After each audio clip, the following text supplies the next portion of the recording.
Pete, welcome back, and it's another fantastic week here. We're kicking off a new week. XM.com is going to take the news to the world, certainly to its trading audiences.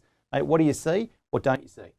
Well, good morning, Will. I think it's been an interesting week looking back in a reflection as far as the Biden inauguration. And that's certainly not a mirror of many. I mean, the Biden inauguration's happened. Trump's policies are reverting. We've seen the people, Biden's really keen to get this clean, green, sustainable thing back on the road. Yes, and I think it's been interesting how that plays as far as domestic oil demand and, of course, domestic oil production in the States. We've seen a massive shoot up in uranium, rare earths, critical minerals, all the big things that seem to be needed to run a 21st century economy. Yes, exactly right. And all of that moves on. We've got the tech sector reporting this week, the majority of them. And we're looking at the Nasdaq at, just hitting the lights out nearly every trading day. It's another ring the bell. We're at a record territory. Good place to jump in there just for a moment. Nasdaq's up, and looks like Asian markets are opening as we're chatting right now, opening down. What drivers there? What do we think? Well, we saw the Dow, we saw the S&P take a little bit of a knock back on Friday. So maybe that flow is going to just be absorbed by what we experienced this week. Are we at a point, that inflection point, that everything was at all-time highs? Does the market just continue to grind higher? We understand the position as far as rates. The Fed's not expected. It's a big week this week for data. Germany and US report fourth quarter GDP. I'm not expecting, any surprises. And what's going to be the storyline as far as central banks? Okay, so that's where we're sitting. Speaking of the week ahead, so we've got the Fed meeting, we've got a barrage of data coming out, and we've got tech earnings. Yep. Okay, so they're the first things that we'll see driving the market. Mate, where do you go from there? I want to see those numbers. I want to see how it reflects in any surprises from policy statements. I'm not expecting anything. And if there's a no surprise attitude, and then that leads us to negative interest rates, and that leads us to reinflation or inflation. And you're also terming the storyline, does that momentum just continue to grind higher for equities? Or do we see a little bit of a pullback? It's just so early to call because we've seen so much news. Today's the 25th. We've got Australia Day tomorrow. So it'll be a public holiday here. And then the global arena is moving forward. US dollar still sitting at that 90 odd. Oil prices have come back a little bit. Gold's still sitting relatively strong. I thought it's holding in there very, very nicely. So let's just see how the week plays out, Will. I think there could be a couple of surprises. All right, Pete. So the 5 here from you at the moment is a carryover euphoria from last week, a big week ahead of trading data coming into the market. And so we'll go to our first chart here. We're talking about real 5-year US interest rates to plummet to record lows. Well, as you said to me prior to this interview, mate, sometimes it's a good thing. Well, yeah, I mean, you've stimulated and you've had big increase as far as every central bank in the world nearly kicking the can down the road and making sure that we've just got that momentum to re-engagement as far as economies, cheap money, and that's all being demonstrated by the chart.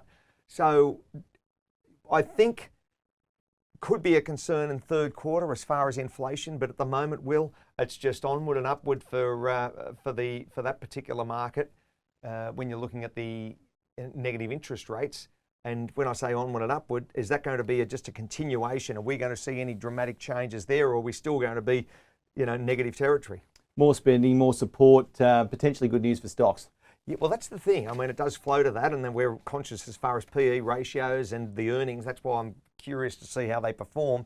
We've had the last reporting season, or this current reporting season for the tech sector, I don't think you've ever had a quarter like it. Also, the behavioural side, people living at home, working from home, or doing different things in their whole lifestyle across that tech sector. So let's just look at the numbers come out and see whether the Nasdaq does grind higher. All right, dig into this chart here. We're talking about the US economy. Is it stronger than the Euro area? What's happening there? What will happen next? Well, yes, from that side of it, yes, it certainly is. And you're looking at the Euro sector there, that 48, 49, and anything less than 50 is traditionally contraction. The US, we really, had a very, very strong move from really about July, August onwards, and it just grinded higher. And where it's sitting at the moment, that 53 sort of, is it going to break the 54s, the 55s?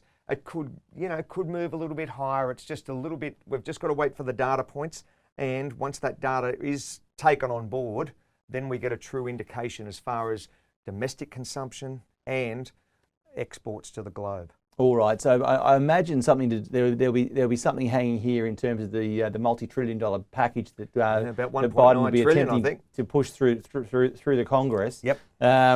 He gets it through. What happens? He doesn't get it through. What happens? Well, I think they'll get it through, but it's again, you would expect that asset prices would continue to rally to the upside, and that's where one thinks, well, yeah, the stimulus comes in, the whole thing starts to just continue that grind up, but when do the investors say enough is enough? You know, there's been incredible upside.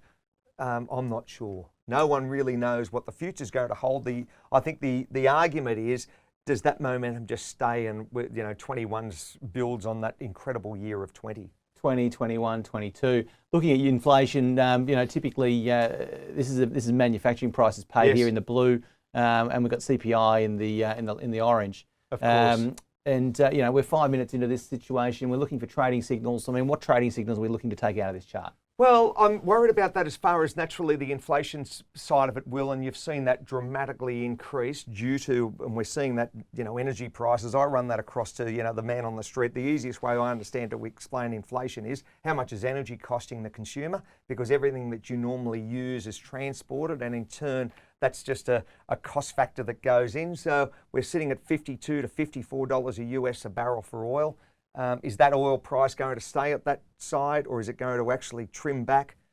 That's where we're sitting at the moment. So keep an eye on inflation. I think central bankers are very much conscious of it naturally, but I don't think it's a concern greatly at the moment. They just want to get through this COVID situation. All right, let's talk for the last 60 seconds or so. Let's talk about the German growth, UK employment, vaccinations, both European, Australia. Look at the globe. I mean, Yep. is there enough? I don't think any of the headlines suggest there are. Everybody's repealing the fact that they've got these strong programs, first vaccine, consolidated, et cetera, et cetera. So where does that sit?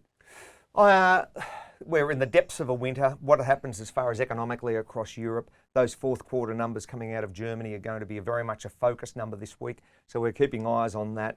The storyline coming out of Boris Johnson over the weekend is it's a pretty dire situation in the UK.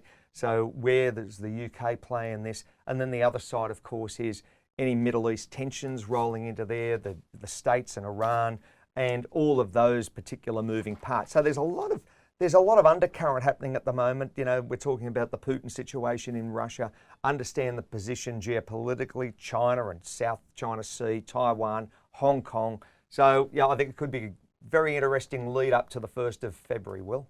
Pete, it's a pleasure to have you in here. Any final thoughts from what we see ahead, what we see from last week carrying over into this week, looking at the data, and is there a signal there that you want to call out that's a trade for the XM audience? I want to keep an eye very much on the US dollar index. It's sitting at that 90.3, 90.4 number. It's had a move to the upside after 2 weeks ago. It was at 89.2, 89.3.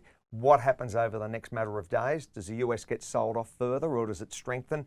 I think that's very much a telltale sign from a trading perspective. All right, ladies and gentlemen, that's Peter McGuire from xm.com, and you can check back with Peter at any time, and certainly every day there's a live show at xm.com featuring the day's programming from Peter McGuire.